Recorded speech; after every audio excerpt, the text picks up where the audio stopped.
ഇന്ന് അനിയനും അനിയത്തിയും ഇങ്ങോട്ട് വരുന്നുണ്ട്. സാധാരണ എപ്പോഴും ഞങ്ങൾ ഒരുമിച്ച് കൂടുന്ന സമയങ്ങളിൽ ഒന്നെങ്കിൽ ബീഫോ അല്ലെങ്കിൽ ചിക്കനോ അങ്ങനെ എന്തെങ്കിലും ഡിഷസൊക്കെ ആയിരിക്കും എല്ലാവർക്കും ഇഷ്ടവും ഇത് തന്നെയാണ് ഉണ്ടാക്കാറ്. പക്ഷെ ഇത്തവണ ഒരു വെറൈറ്റി പിടിച്ചാലോ എന്ന് വെച്ചിട്ട് ഞങ്ങൾ ചെയ്ത് നോക്കിയതാണ് പൊതിച്ചോറ്.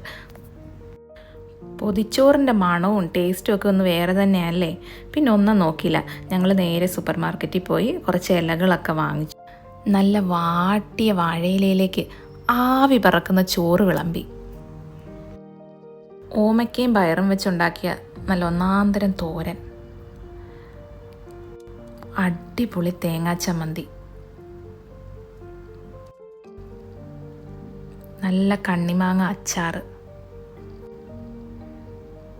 ഒരയില വറുത്തത്, മുട്ട ഓംലെറ്റും. ദേ വരുന്ന നമ്മുടെ എല്ലാം പ്രിയപ്പെട്ട ഉരുളക്കിഴങ്ങ് മെഴുക്ക് വരട്ടി.